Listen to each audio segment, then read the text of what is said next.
turn.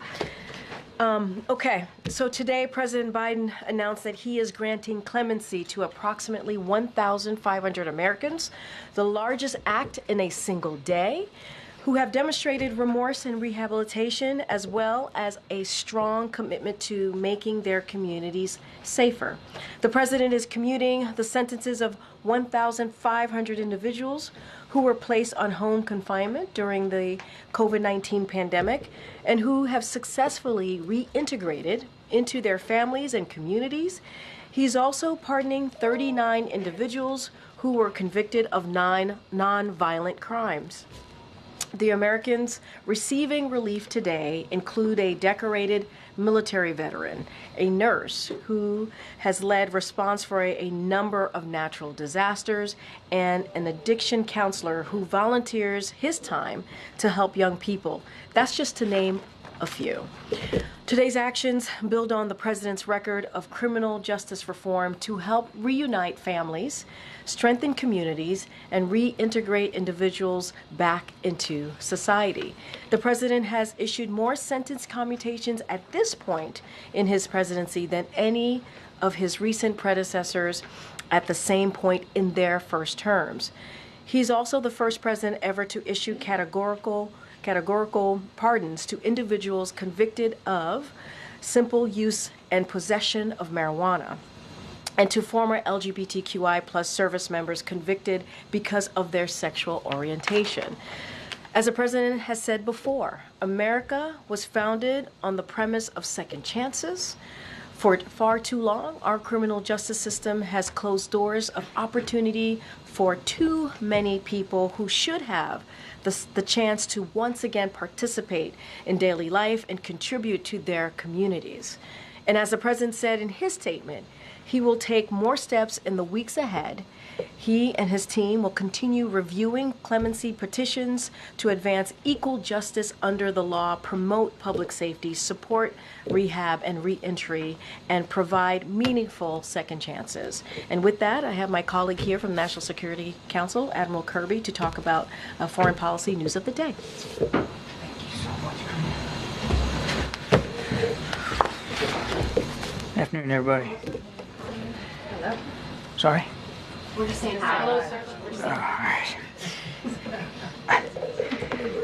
Look, as you all know, National Security Advisor Jake Sullivan is in Israel today. He just wrapped up a full day of meetings, including one with Prime Minister Netanyahu.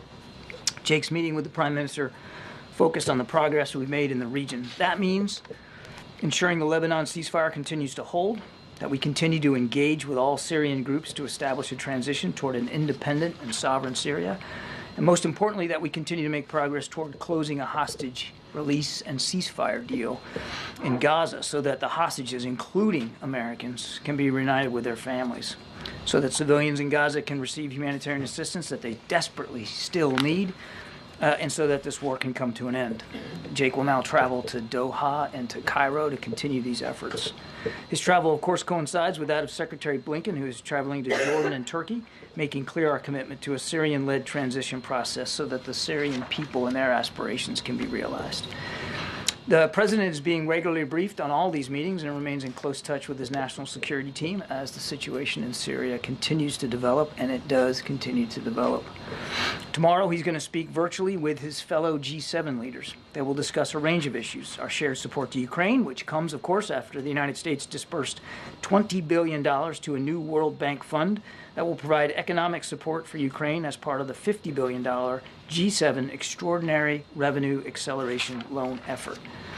And that, of course, I think, as you all know, leverages income earned from frozen Russian sovereign assets and increasingly puts the cost of war on Russia with no burden to the taxpayer here in the United States. We're going to continue to explore ways to make maximum use of those assets, by the way. And I'd note that also today the president approved a new security assistance package for Ukraine that will provide them with additional air defense, artillery, drones, and armored vehicles. It's the 72nd such drawdown package announced by the United States, and as the president made clear, we're going to continue to provide additional packages right up to the end of this administration. I think G7 leaders can also be expected to discuss ongoing developments in the Middle East, of course, how we're helping Israel defend itself against active threats, and how we're all working towards that Syrian-led process we talked about. Now, I'd also be remiss if I didn't just take a moment to highlight an important milestone in our efforts to keep faith with Afghan allies. As of today, the State Department has issued 76,000 special immigrant visas for Afghan partners and their families, surpassing the number of SIVs issued by all previous administrations combined since the program began back in 2009. They did this by surging staff, by leveraging new technology, by consolidating some cumbersome processing steps, and working hard to verify in better ways applicants' employment status. And of course, we've requested from Congress more visa numbers so that we can continue to do that. Now, finally, I just want to add a few comments on the reports of drone activity here on the East Coast, particularly in and around New Jersey. We have no evidence at this time that the reported drone sightings pose a national security or a public safety threat, or have a foreign nexus. The Department of Homeland Security and the FBI are investigating these sightings, and they're working closely with state and local law enforcement to provide resources using numerous detection methods to better understand their origin. Using very sophisticated electronic detection technologies provided by federal authorities, we have not been able to, and neither have state or local law enforcement authorities, corroborate any of the reported visual sightings. To the contrary, upon review of available imagery, it appears that many of the reported sightings are actually manned aircraft that are being operated lawfully. The United States Coast Guard is providing support to the state of New Jersey and has confirmed that there is no evidence of any foreign-based involvement from coastal vessels. And importantly, there are no reported or confirmed drone sightings in any restricted airspace. Now, that said, we certainly take seriously the threat that can be posed by unmanned aircraft systems, which is why law enforcement and other agencies continue to support New Jersey and investigate the reports, even though they have uncovered no malicious activity or intent at this particular stage. While there is no known malicious activity occurring, the reported sightings there do, however, highlight a gap in authorities. And so we urge Congress to pass important legislation that will extend and expand existing counter-drone authorities so that we are better prepared to identify and mitigate any potential threats to airports or other critical infrastructure, and so that state and local authorities are provided all the tools that they need to respond to such threats as well. Now, tomorrow, there's a little thing called the Army-Navy game. We wish both sides a good game. We thank them for their service now, of course, at these service academies, and for their service in the future. We don't officially take sides here at the National Security Council, but go Navy, beat Army. Thank you, Admiral. Good luck. What is the White House reaction to President Xi being invited to President-elect Trump's inauguration next month? Well, that's going to be up to President-elect Trump to decide who's going to sit with him there at the inauguration, who's going to be there. We've worked really hard on this most consequential of bilateral relationships. The President met with Xi Jinping a number of times, including recently, and as you know, at APEC. And we believe that as we get ready to turn over things to the Trump team, that we're turning over a U.S.-China relationship that is in better shape than the one we found it in. That doesn't mean that we don't have disagreements. We do, and we will, and I'm sure they will too. But we're working hard on this relationship, and we'll do that right to the end. Did President Biden invite any foreign leaders to his inauguration in 2021? Oh, geez, I don't know. I'd have to take that question. I don't know. One other question about Travis Timmerman. Was the U.S. aware that he was missing and being detained in Syria before this week? I am not aware of any indication that we had that this gentleman was in Syria. I want to remind that we are just getting word of this, and we're trying to confirm his identity at this point. So the State Department is working hard on that right now. I am not aware that we had any prior indication that he was in Syria. It's also a good reminder for everybody, if you're traveling overseas, to enroll in the State Department's SEP program so that they have an idea of who you are and where you are. It's voluntary, of course, but we recommend that to everybody. Good. Thank you. So regarding Travis Timmerman, have there been any other Americans or people who have been saying that they're American uncovered in detention following what the events in Syria? And then regarding Americans do you have any updates on Austin Tice? On your first question, not that I'm aware of. On your second question, we don't have any additional context or information about Austin since the events of the weekend in Syria, but we are working very, very hard. And as we've said in the past, we hope that developments in Syria could lead to some opportunities and some more information, but right now we don't have anything. Are you concerned that there isn't more information around Tice? There isn't more of an update, considering the fact that we're seeing these prisons sort of people released? Would you have expected to have more news about Austin Tice at this point? We're concerned about Mr. Tice. We're concerned about finding out more about him, where he is, his condition. We certainly, as the president said on Sunday, want to do everything we can to get him back with his family where he belongs. Would we like to have had more information in the last 48, 72 hours? You betcha. And we're working hard. We're in touch with interlocutors and counterparts in and outside Syria to try to get as much information as we can. But I don't have anything additional to report to you today. And just following up on the news that President-elect Trump's press secretary confirmed that she was invited. You yourself have talked about wanting a competitive relationship that doesn't have conflict, like you said, a better relationship now than 4 years ago with China. So what's your take? Was it a wise move? I'm not going to, it's not my place from the podium here to pass judgment on the invitations to the inauguration. That's really for the Trump transition team to speak to. Look, I would just again say this. It is, without doubt, the single most consequential bilateral relationship that the United States has in the world. And it is a relationship that is both fraught with peril and with opportunity. And when we get ready to turn over to the Trump team, we will make sure they are fully informed about everything President Biden has done, and he has done a lot, to get this relationship on a more stable footing. And it'll be up to them to determine how and to what degree they want to carry that forward. And if that means having a conversation with President Xi around the inauguration that President Trump wants to do, well, again, that's his prerogative. President-elect Trump President-elect Trump this morning also kind of dismissed a question about protecting Taiwan.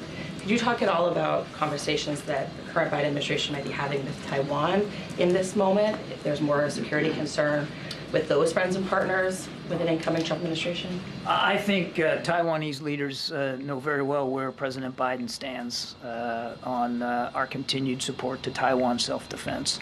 I think that they also clearly understand that we don't want to see any cross-strait tensions resolved through violence or force, and that we're committed to our obligations under the Taiwan Relations Act. So I'm not aware of any additional specific conversations that have happened in recent days, but I think it's pretty apparent to everybody, including the PRC and President Xi, where we stand on the issue of Taiwan self-defense. Good, Dan. Thanks, Karine. Thanks, Admiral.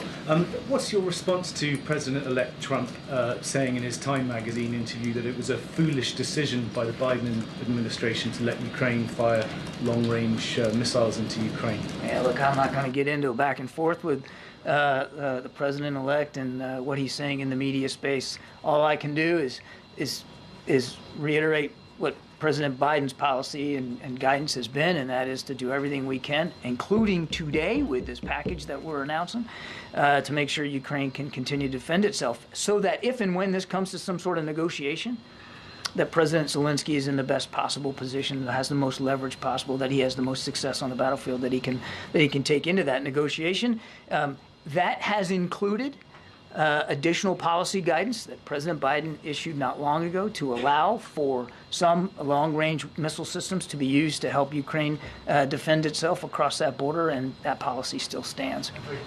Extending any congratulations to President-elect Trump on his second Time Person of the Year award.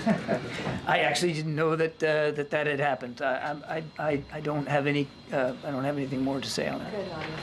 Thank you, Karine. I want to go back to Austin Tice. Can you give us some information about the U.S. presence on the ground? Who's there to secure his release? Because it seems to be like it's a battle between journalists. We're trying to reach to any American prisoners there. And this is what happened this morning. Let's not get ahead of where we are right now. Two things. One, U.S. military presence in Syria is predominantly in the east, and it's designed solely to help us with the counter-ISIS missions. And we're working with the Syrian Democratic Forces to that end. That's why they're there, and that's the only reason that they're there. We don't have enough information right now about Mr. Tice and his whereabouts and his condition to develop any kind of policy options in terms of getting him home. So let's just not get ahead of where we are right now. Right now, we're really trying, and we hope that developments in Syria will give us the opportunity to glean more information. Sorry, I just want to follow on this. So you're saying that there's no FBI agent, there is nobody from the hostage departments that the U.S. was dealing, who's on the ground now in Syria? Because I'm aware of the Hostage Aid, it's an organization that's trying to find all hostages all over, American hostages. They are on the ground. And there are journalists, including my station, who are actually the first station to reach Mr. Trevor this morning. The work that we're doing, the presence that we have in Syria is largely around counterterrorism missions. Again, I don't have policy options to speak to right now about finding and retrieving Mr. Tice. We just don't have enough information at this point. Okay, one more on Gaza, please. You have called on the Israelis many times from this podium to make sure they avoid civilian casualties and aid workers who've been working in Gaza. In the last week, every single day, there's at least 50 civilians have been killed, including entire families, and 34 aid workers. So has your message gone on deaf ears, or are you following up with what's happening there? How is civilians are being killed every single day, and we don't hear much about it? We talk to the Israelis almost every day about their operations and about how we want to see them be more careful and minimize civilian casualties. And my goodness, Jake Sullivan, our national security advisor, is in Israel today. And this very much was a part of the discussions he had with the Israeli national security team as well as the prime minister. He brought it up today.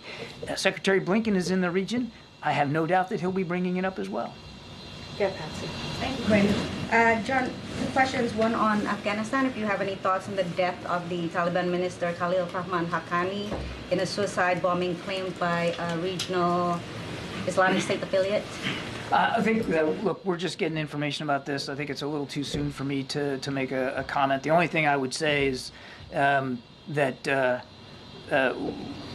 we recognize, and we said so at the time, that there was still an ISIS threat inside Afghanistan, and clearly they have set their sights on the Taliban, but I don't really have anything more to say on that. Is there anything in terms of U.S. over-horizon capability? Can you comment on that in terms of how this kind of suicide bombing? We maintain and have improved since our withdrawal from Afghanistan the ability to conduct over-the-horizon counterterrorism operations anywhere in the world, and we've proven our ability to do that, including in places like Afghanistan since we left. And one quick one on Venezuela, if you don't mind, John. So Argentina is accusing Venezuela of continually harassing members of the opposition that's sheltering in their diplomatic compound in Caracas. Do you have any comments on that? Let me get back to you on that one. Yeah, John, thanks so much. On Syria again, what is the United States doing to ensure that there are no clashes between the Turkey-backed SNA and the U.S. allied Kurdish militia there? And then I'll get more. One of the things we want to make sure is that the Syrian Democratic Forces stay partnered with us on counter-ISIS missions. And we have seen in the past where certain parts of the SDF, if they perceived other threats and challenges, they've in the past they've kind of moved off that mission, and we don't want to see that happen. So we're in very close touch with our SDF partners to try to maintain that focus on counter-ISIS missions, and we are just as importantly in touch with our Turkish counterparts, including Secretary Blinken, to make sure that we understand what they're trying to do, and that we both take steps that help preserve the effectiveness of the counter-ISIS mission, and that it's not diminished in any way.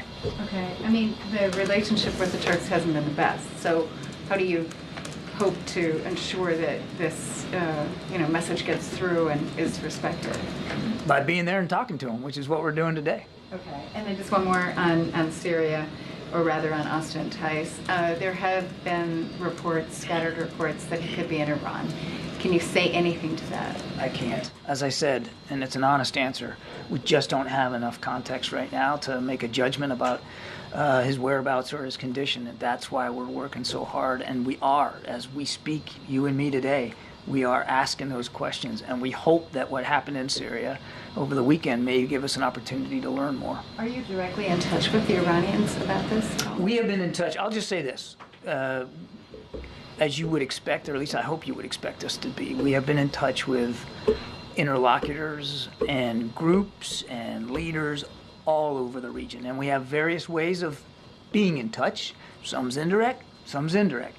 But I think it's safe for you to assume that given the events over the weekend, it's a full court press to see what we can do to find out more about Austin Tyson. That includes having a whole heck of a lot of conversations with a lot of different folks. Okay, and then just one more quickly on Gaza. So Jake said he thinks the ceasefire deal may be near. We've obviously heard that before. And Jake said we've heard that before, and we haven't always been able to get it across the finish line. We're being pragmatic about this. I know, but I mean, what, how are the circumstances different now? What dynamics could be different that would actually make a deal happen? That's a great question. I think if you're Hamas right now, which is still fairly a rudderless organization, and you look at the world today, the options aren't good. Your military capabilities have been all but decimated. Your main leader is gone.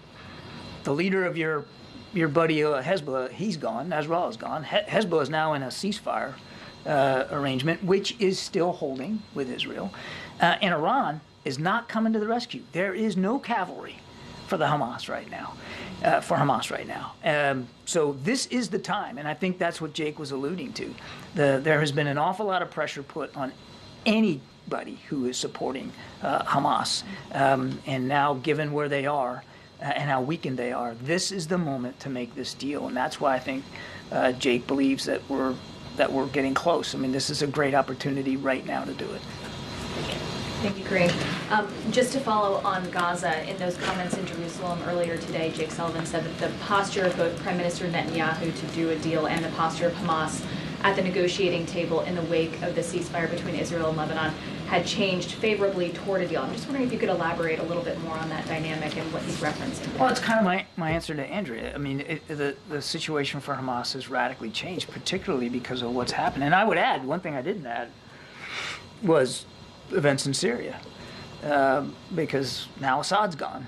And who was Assad's main backer? Iran. Iran was not only unwilling, but unable to come to Assad's rescue. It's just more proof, or should be more proof, to Hamas leaders that there is, as I said, no cavalry coming to the rescue. So they're at a moment of weakness and desperation. This is the time to make this deal and move forward on it. Now, whether they'll do it or not, as Jake said, we can't be certain. But we believe there's an opportunity here, a moment, and that's why Jake's in the region. On Syria, the U.S. has stated that one of its primary goals is to make sure that ISIS does not reconstitute there.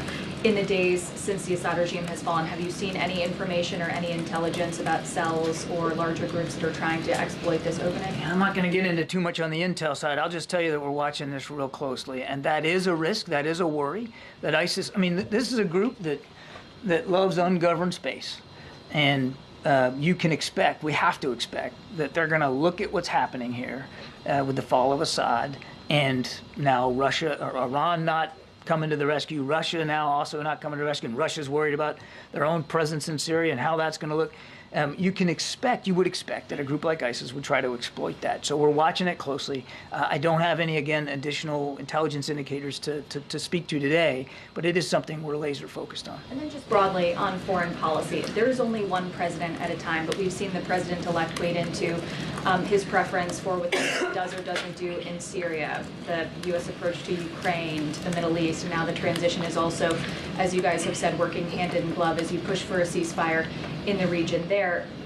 He's also inviting world leaders to inauguration. Is this having an impact on your foreign policy? No. But I want to go back to your first question, though. The other thing I want to stress on this ISIS thing is that is why, and the president said this Sunday, the concerns about ISIS is exactly why that mission in Syria, the U.S. military mission, and the partnership with the SDF is so important, and why we want to see it continue. Thank you. Two questions, one on Bangladesh, then on India.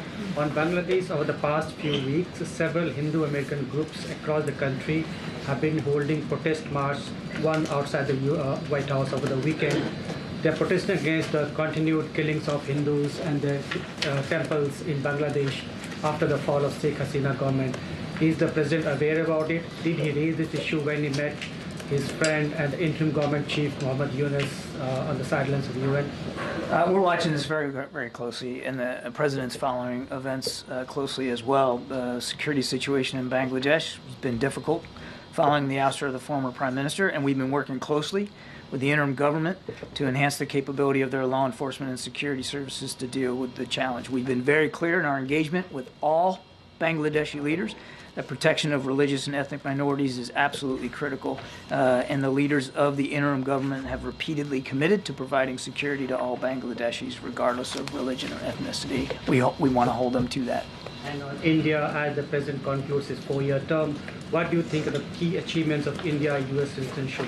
The president is very proud of the way in which our bilateral relationship with India has transformed during his administration. I mean, we've elevated the Quad now, the Indo-Pacific Quad. I don't know how many meetings he's had now inside the Quad and bilaterally with the Prime Minister. There's an awful lot in our relationship that has improved military-to-military communication and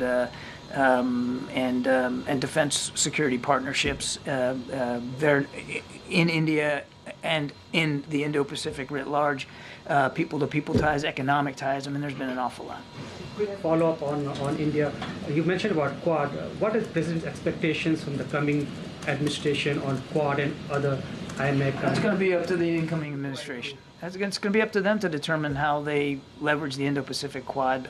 We can only speak to the ways President Biden has. The bipartisan support to the India-US relationship. Do I expect? India-US relationship has been a bipartisan support, right? So both the sides have supported it. I don't see anything in the future which would indicate a change in that. There has been strong bipartisan support for growing this bilateral relationship, and I would expect that that'll continue. Hey, John. Oh, yeah. President-elect Trump last night named a new director for the Voice of America, Carrie Lake. Do you think that the president has the authority to name a new director of that news group? I understand that there's. I actually don't. You know what? I think I should take the question because I don't understand enough about the process there to really weigh in on that. So why don't we take that question? Can you just react generally to the fact that this is a nonpartisan agency and Carrie Lake is someone who just ran a Senate campaign? Just any reaction to the fact that I'm just not going to get into casting judgments on names that the president-elect is putting forward for various jobs. That is for him and his team to speak to. What I can tell you, President Biden and this entire administration, and that includes me personally, great respect for Voice of America and the work that they do here and around the world. We respect that. They have an editorial independence, which I think is absolutely vital for them to be able to do their job credibly. If you're going to have the name Voice of America on your bumper sticker, then you can expect that certain people around the world may look askance at that. But the fact that they are editorially independent and do good, solid reporting on their own, I think speaks volumes about how valuable they are to making sure that the proper news and context and information gets to audiences around the world. I'm very proud of them. Hi, thanks, Karine. Thanks, John. At the top of your remarks, you talked about the administration's commitment to an independent and sovereign Syria. And of course, Israel has sent its forces into the buffer zone adjacent to the Golan Heights and apparently beyond it. The presence of foreign troops would seem inconsistent with an independent and sovereign Syria. So will the administration pressure its ally to withdraw those troops? We are in discussions with the Israelis, as you might expect us to be, about their operations there inside that buffer zone.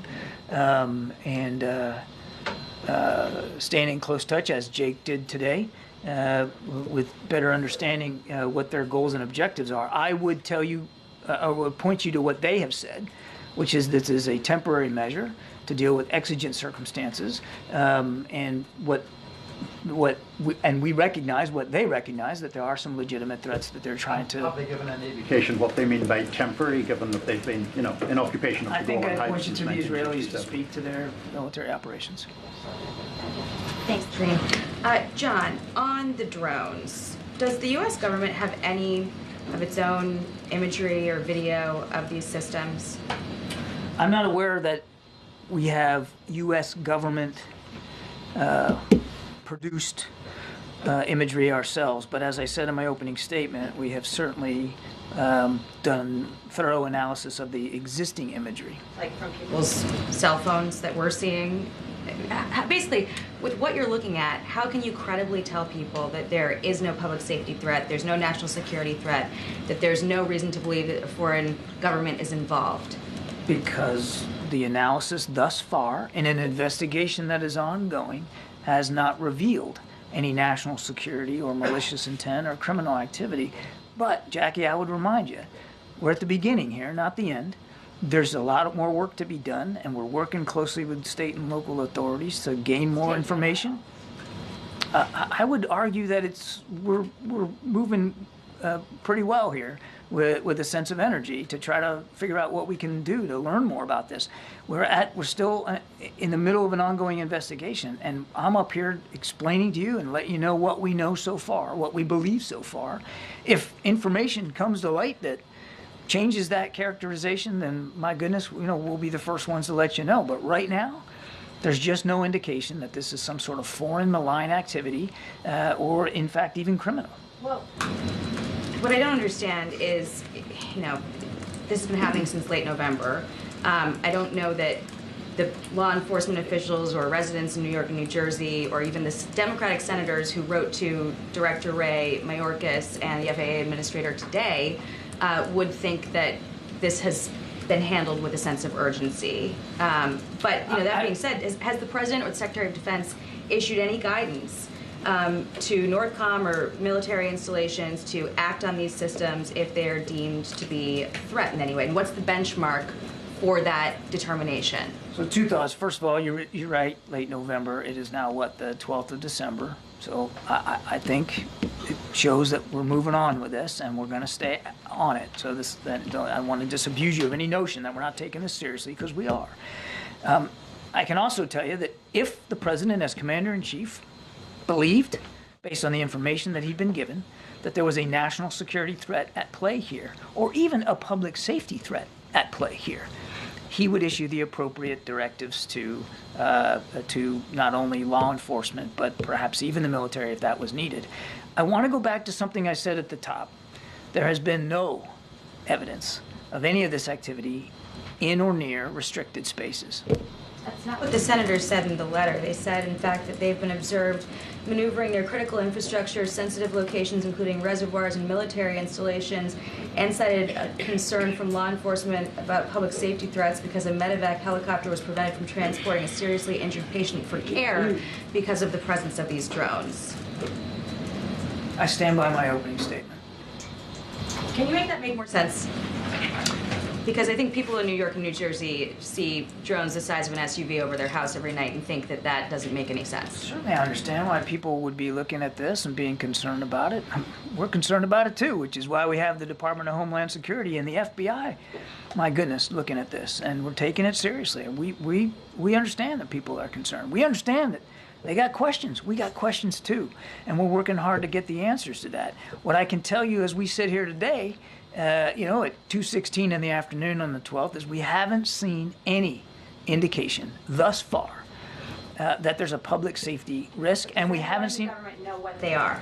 We are still investigating this. I can't tell you definitively.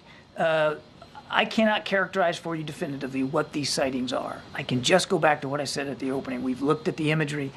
We can't corroborate some of the reported sightings through our own expert analysis using sophisticated detection techniques, but that doesn't mean that, we're putting our pen down here this afternoon and calling it a day. We're going to keep at this. What are you doing, though? We are continuing to investigate it, as I said in my opening statement, 2 federal agencies, as well as the United States Coast Guard and state and local law enforcement officials, which we are staying in close touch with.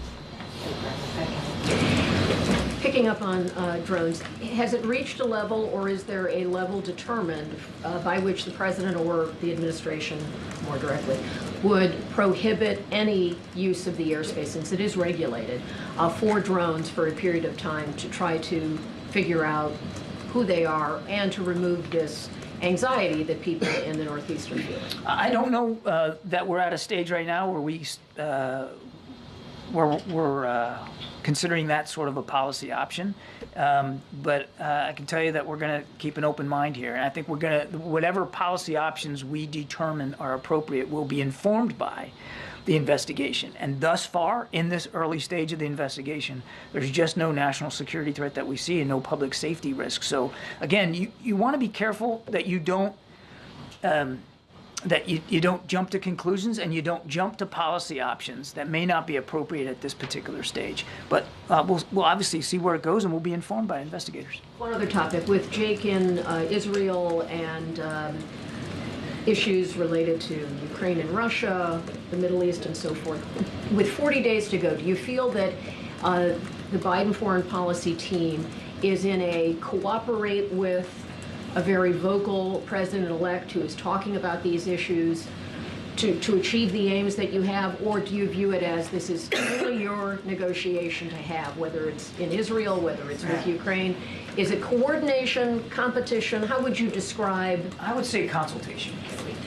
We are keeping the incoming Trump team fully aware and read in of not only what we're doing, but what we're thinking about doing, so that there's nothing they should see in the public domain, nothing I'm saying here, nothing Jake said in Israel, that would surprise them, that we're keeping them fully informed. And has the president or members of this administration asked the president-elect to pull back from public statements or phone calls or anything that might impinge on what you're trying to do? Not that I'm aware of. Okay. Final question. What do you make of reports that were out today that Austin Tice was seen alive in a prison in Damascus in 2022? I think I've answered this before. I just don't have, I've seen that press reporting. I don't have any information to verify that reporting, and I certainly don't have anything today that gives us a sense of his whereabouts right now. I'm asking, though, because the Israelis bombed that facility over the weekend, and so I'm wondering if there are any conversations with the Israelis about, maybe avoiding targets where Austin Tice or other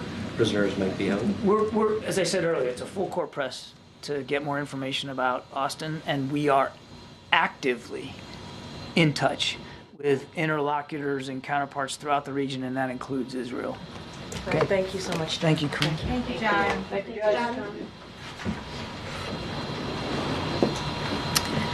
John. Before we continue, I was asked by one of my colleagues to flag Rodney's sweater. The amazing Christmas gear you got going on, sir, and the tie and all of it looks good. Thank you. And I hear that this is a normal thing during this season. Yeah. Okay. All right. This is why he's behind the camera. he's like, no, I meant that nicely. She's right. I meant that really nicely. He's like, please don't talk to me. That's what I meant. I meant don't talk to me. For me to go. I appreciate you, Rodney. Thank you for what you do. Okay, with that, geez, it's a tough crowd. Colleen. Thank you. So let's see. On the pardons, Yes. I wondered if, there's been a couple categorical pardons, or categorical, I guess, grants of clemency by the president. Mm-hmm. So I wondered if we could expect more of those sort of categorical pardons, in particular related to the death penalty, which, the president had said during the campaign trail in 2020 he wanted to get rid of, and, I know it's paused, but it isn't gone, and there's, I think, 40 people on federal death row. The president-elect, has made no secret of his desire to continue the death penalty. So, wondering about that. And any other possible categorical ones. Sorry, So I will say that during the president's remaining weeks, and he said this in his statement overnight, and I said it at the top as well, that he's going to continue to talk to his team to review any steps that he's going to be taking. He wants to take additional steps, obviously, to provide meaningful second chances. This is what this is all about. When you look at the actions that the president not just took today, but over certainly the last 4 years. And so they're going to continue to review clemency petitions he and his team in normal course, and certainly they want to further the criminal justice reforms in a manner that advances equity and justice, promotes public safety, supports rehab and reentry, which is all the things that I said at the top, and provides, again, meaningful second chances. So when we have more to share, we certainly will update all of you. But I think if you look at what the president has done over the past 4 years, as I just laid out, granting, in addition to what we announced today, granting 21 pardons, 122 commutations, he has certainly done more than his last 4 predecessor at this point in their first term. And so the president takes this very, very seriously and is going to review all options, and especially, as you stated, clemency petitions as we close out these final few weeks. On pardons still, sure. We had a poll yesterday that just about 2 in 10 Americans approved of President Biden's decision to pardon his son. In particular, they were troubled by the fact that he'd gone back on his word. So I wondered what the president's message is to those Americans. I mean, I just go back to his statement that he put out 12 days ago, I think now, that Sunday. And I think that last paragraph where he talks really, truly directly to the American people about this decision that he's made, obviously as president, as a father. But I would say more broadly, legal experts, you've heard me say this, you've heard from legal experts, specifically and analysts, former U.S. attorneys from across the country who have said, and they have all agreed, no one would be criminally prosecuted with felony offenses with these facts, the underlying facts that we have certainly have gone back and forth on. And I have quoted many times, and I'll do this again, the former Attorney General Eric Holder, who said no U.S. attorney would have charged this case given the underlying facts. Had his name been Joe Smith, the resolution would have been fundamentally and more fairly a declination, pardon warranted. And so I think the actions that the president took today, the actions that he's taken over the last 4 years when it comes to clemency, I think shows the president's commitment when it comes to trying to reform the criminal justice system, and obviously his commitment to that, but also giving people a second chance. And so, I think that as it relates to the American people, I think that I understand that you had this poll, and I get that, but I hope that they will understand the decision that he made, and what he's going to continue to do in these closing weeks as president. Do you think he should apologize based on what the polling found? What I think is, I think the president hopes that the American people hear him out. Again, going to that last part of his statement, and I feel that I should continue to reiterate that the American people out there should take a look at the president's own words, his statement, how much he wrestled with that decision, and how circumstances did indeed change for him in his view. And I quoted many times what Congressman Clyburn said when he spoke to the president 2 weeks prior, how the president was indeed reticent in making this decision.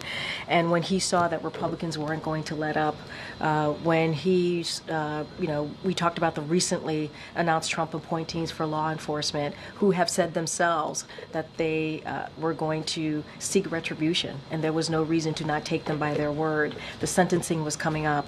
All of these pieces certainly led to circumstances changing, and so he made a very difficult decision. And I just hope that in due time, the American people will see why he made this decision to move forward. In the meantime, I think this announcement, the statement from the president, this announcement today that we're making, nearly 1,500 people getting their commutation. I think it's important. I think it's important about second chances, giving people second chances, and so that's what the president certainly is going to continue to focus on. Different than commuting a sentence, though, or pardoning someone who's been convicted convicted of a crime, there was conversation at one point about the idea of preemptive pardons for someone who hasn't been convicted yet, but who might be a target of the incoming Trump administration. Is that still on the table? I'm not going to get ahead of the president. As I said, we'll have more. The president will have more to announce over the upcoming weeks as we close out our time here. I'm not going to get into the president's thinking. He's going to have conversations with his team. He's going to review clemency petitions. He's going to review options on the table, and so that's where I'm going to leave it. And I think 1,500 individuals, as you all know, who were placed on home confinement during the COVID-19 pandemic, and who have successfully reintegrated into their families and communities, and also pardoning 39 individuals, is a big deal. I think it's important to those individuals and their families and their communities. As I've said, they've reintegrated into those really important pieces of their lives. And I think that's really important, and just building on what the president has done over the past 4 years. And I think today, I think it's a good day for many of those folks who deserve that second chance and who have proven to be able to take that on. Absolutely. Yeah. Some of the names that have been floated around preemptive pardon solutions, it would just be such an unusual, extraordinary step. We talked about in the news, we've seen Liz Cheney, Dr. Fauci. You're talking about the preemptive pardoning. Right. I understand you don't want to get ahead of the president's thinking, but are any of those names wrong? Or still, can you tell? I mean, do you want to tell us anything about? It would be a bad move on my behalf if I preempted the president or previewed anything that the president was thinking about, considering, and so this is something that he's going to talk with his team about, and I just don't have anything beyond that for you. Again, I think today is a very important day as we talk about the criminal justice system, as we talk about giving people who have shown that they can reintegrate into their community, back into their families, a second chance. I think that's a big deal, and I think that shows the president's commitment to this. And the president talks a lot about what this country has to offer and possibilities, and you see that in every action that the president certainly has taken when it comes to this issue and so many other policies that he's put forward. Okay. So Karine, I keep asking you this question. I'm going to ask it one more time. Yep. You have been working on an Islamophobia, or a strategy to counter Islamophobia that would partner with the strategy that you've already released to countering anti-Semitism. We've been waiting for it for a long time. Do you have any further updates on when that could be released? Do you anticipate it coming before the end of the year? I would say stay tuned. This is obviously something that we're very committed to when it comes to protecting communities across this country. You saw that in our anti-Semitism strategy, and obviously we've been talking about this Islamophobia strategy as well, or talking about coming up with a way forward in protecting communities. Certainly that's the president's commitment. I don't have anything to share right now at this moment at this podium behind this lectern, but I would say stay tuned. Given the former president's ban on entry for people from Muslim majority countries, also known as the Muslim ban, at the beginning of this term. Which we repealed and dealt with that very early on. I understand, but there were many people on no-fly lists, and there still are some people on no-fly lists. Is there any preemptive action that the administration can take to guard against that kind of, mass move again this time? Well, you know where the president stands on this in this administration. I don't have any policy announcement to share with you at this time, and so I'll just leave it there. Okay, and then just on the Pardons and Clemency Act, numerous groups have sort of asked the administration to go even further, to be even more bold in terms of saying that there's something like 9,000 additional petitioners, some of whom are chronically ill, some are aging, some have very young children. I know that you are still reviewing these things, but can you say something about the scale? I mean, is this the sort of is this the big move that we're going to see, and then we'll see sort of individual pardons coming forward, or will there, do you anticipate that there could be another larger scale move? I'm not going to get into the strategy. I'm not going to get into numbers. I'm not going to get into what the president is currently thinking through. Not something that I'm going to do from here. But I don't want people to forget, and I said this at the top, and I just want to reiterate, we're talking about Americans who receiving relief, who are decorated military veterans, a nurse who has led response for a number of natural disasters, and an addiction counselor who volunteers his time to help young people. And that's just naming a few. And so that is important to note because these are the folks that we're talking about who are, again, reintegrating back into their communities in a way that's effective, in a way that's incredibly important, giving them second chances. And let's not forget all of the other ways that the president has been able to give second chances to Americans over the past almost 4 years when he's made these types of important decisions. So I'm not going to preview. I'm not going to get ahead of this president. It would not be wise for me to do so because he has to make those final decisions, and he has to review what's in front of him with his team. And I just want one more Sure, real quick sure. one. There's an anniversary coming up on Saturday for the Sandy Hook shooting, and I know that this is something that's very near and dear to the president. Obviously, but yeah. Is he planning any kind of action or statement? So don't have anything for you. As you know, we think during his presidency, I think over the past couple of years, even before his presidency, he's spoken to this day, this tragic day. And you're right, this is, when it comes to Sandy Hook and any devastating, horrific events like we saw on that day. And, you know, the president has always spoken out to it. This is a president that understands loss. Understands what that means to a family, understands what that means to a community. And Sandy Hook was one of those moments that tore us apart. I think if you think about that moment, and I think if you are just a human, and you remember that day, it is a heartbreaking moment. And obviously, our hearts go out to the families and certainly their loved ones who are still dealing with every year, dealing with a difficult moment, a difficult anniversary. And so I know the president thinks about them almost every day. And I don't have anything to read out to you on how we're going to be acknowledging that day, but I'm sure you'll be continue to hear from this president. Okay, Kim. Thank you. You talk about the clemency actions as historic, the big deal, as you called them earlier, and the real relief that is being brought to human individuals by the actions the president has taken. So in terms of sequencing, how did he come to the decision to pardon his son before these individuals? So I think we've gone back and forth on how he made that decision. The president obviously put, as I said, the president put a statement out 12 days ago, made that decision over that weekend. It was a decision that he wrestled with. I think we've talked about the politics around this, the decision that he made. He put out a pretty comprehensive statement. I've mentioned Congressman Clyburn's, his own words saying that the president, even 2 weeks before he had made that decision, was reticent in doing so. And he wrestled this. And as I've said many times, for him, there were consequences that changed his decision. I just laid that out moments ago. With this action pending for thousands of individuals, why not bring the relief to them before? I mean, and I was about to get to your question. This is what you see today.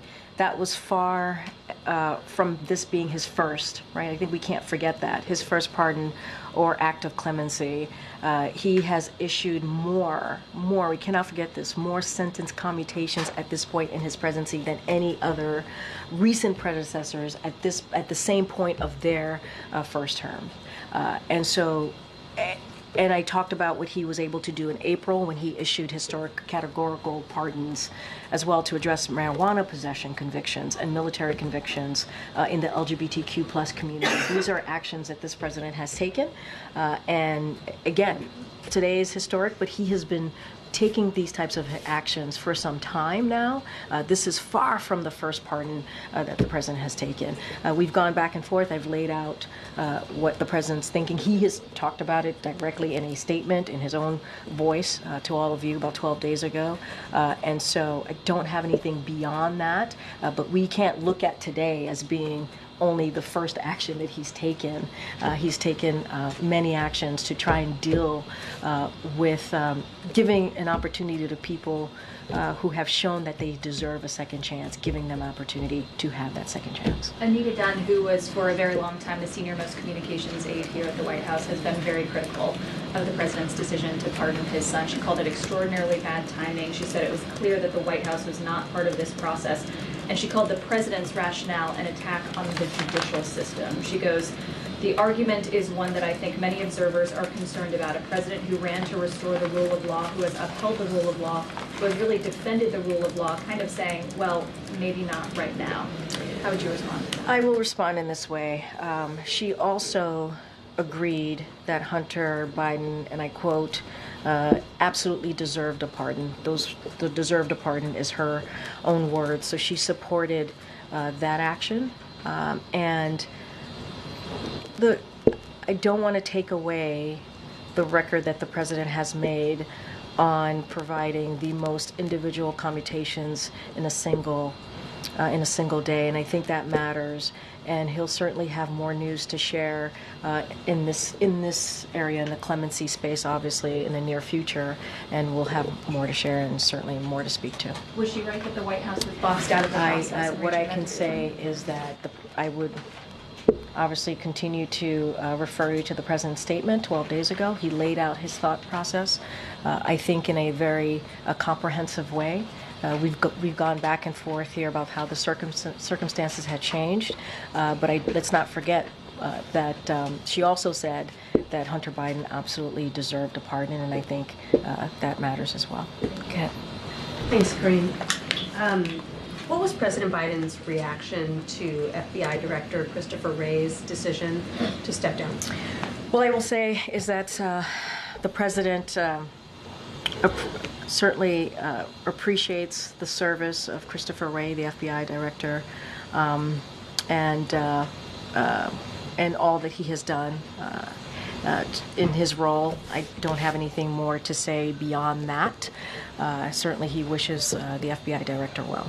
Was the president disappointed that Wray is not going to be serving his full tenure term? I don't have anything else to share besides the service that the FBI Director has been able to provide, and he respects his service, and I don't have anything beyond that. Has President Biden spoken to FBI Director Wray since the director made that announcement, or was the White House given a heads up about the decision?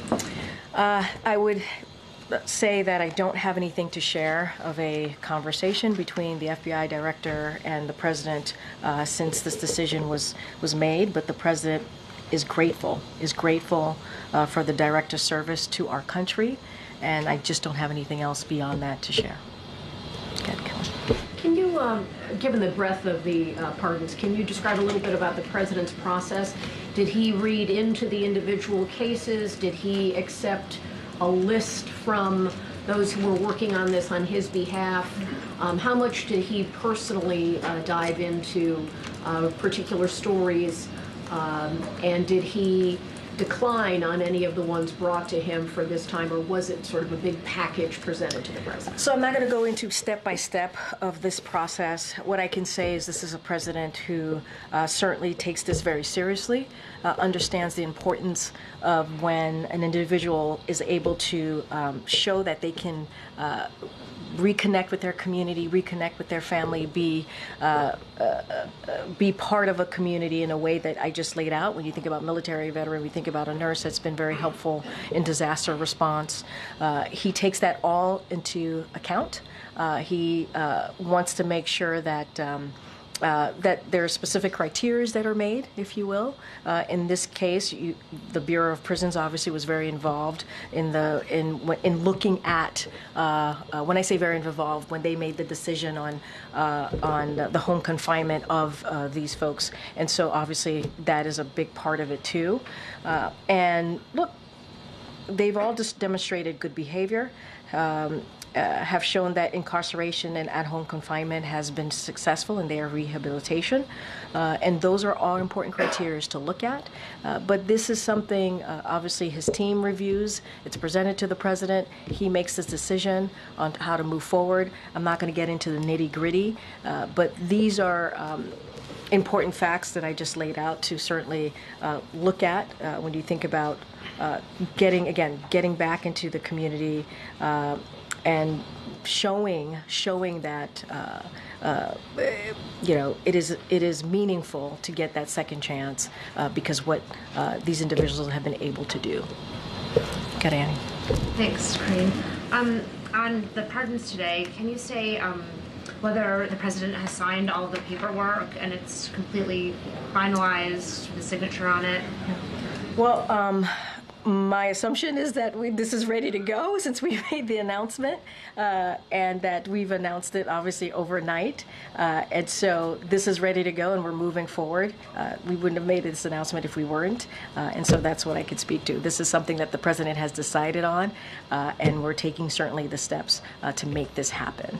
And would you be able to say sort of precisely when he signed it? Or maybe I don't have specifics on signature, when it was signed, how the process even works. I know that we just made an announcement, obviously, overnight on this really, this granting clemency of nearly 1,500 people. I think that's a big deal. 39 individuals were certainly pardoned, who were convicted of nonviolent crimes, and I think this is important to just not forget. But I don't have the specifics of the process or how it works. But obviously, it's out there, and we're moving forward with it.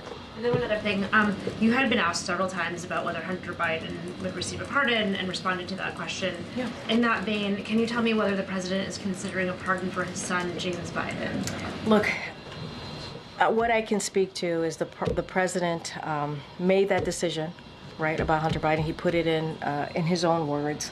I don't have anything to share beyond that. What I can say is not that I'm aware of, but I just don't have anything else beyond that. And the president certainly is going to, more broadly speaking, as we move forward to the next couple of weeks, he obviously is going to review with his team about other clemency decisions, and they're taking additional steps. And so that's what I can speak to at this time. Okay. Thank you. During the past clemency actions we were talking about, it seemed like most of the time the recipients were nonviolent, drug offenders, low-level drug crimes. There were a couple recipients here, though. I mean, a judge who participated in a scheme that sent juveniles to for-profit jails, Medicare fraud, real estate fraud. I guess what I'm wondering is, was the crime that was committed also part of the criteria here?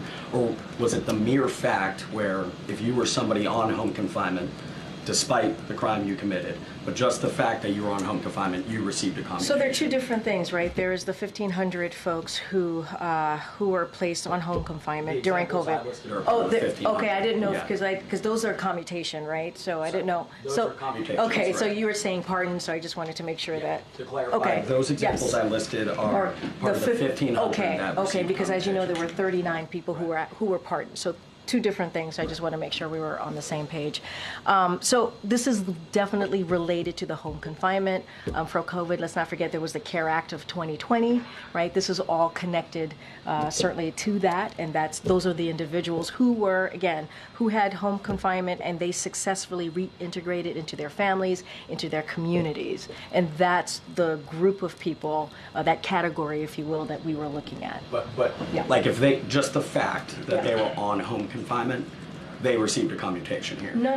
Did you factor in any, in the process, do you also factor in the individual cases and the individual Well, I think what's important is that they were successfully able to reintegrate into their communities and back into their families, right? They showed that having a second chance is something that they should be given, right? And so that is what's important, that let's not forget that the successfully reintegrating, and I think that's a huge factor. That matters as well. The home confinement, obviously, that's the category that they were in during that CARE Act of 2020. As you know, there was a decision because of COVID-19 pandemic to move forward back in 2020 before the president was obviously in office. And these folks, this 1,500 that we're talking about, the nearly 1,500, were able to successfully reintegrate. And I think that's a criteria that we can't forget, and that's a criteria that's incredibly important here as the president made his decision. And to follow up on, I think, Kelly's question, just, I know you don't want to go step by step in the process, but can we say accurately that the president reviewed, looked at any of these applications? What I can say is this president made this decision. This is the president that made the decision to move forward on this. What was his involvement, though? Did they present him the applications? I mean, obviously yes, the president was presented from his team the granting the clemency, right, of these approximately 1,500 Americans and also the 39 that he pardoned. He was presented that by his team, and he made the decision. This would not have happened. We cannot forget, this would not have happened if the president didn't sign off on it, if the president didn't decide to move forward. And we can't forget what the president has done. We're talking about, let's not forget the past. Yes, we're talking about today, but we can't forget the president has also done 122 commutations, 21 pardons before this. We can't forget that the president issued categorical pardons for LGBTQ plus service members convicted because of their sexual orientation or identity, gender identity, and individuals charged with simply possession of marijuana. And he just did that back in April. So the president has certainly taken action to show the importance of giving Americans second chances, and this is a continuation. This is not just a one-day thing. This is a continuation of the president taking clemency and giving people second chances very, very seriously, and understanding how much that means to families and certainly communities. Okay. Yeah. Has the president called any of the people he granted pardons to? Do you have anything to read out on that front? It's a good question. I don't have anything to read out on the president calling any of the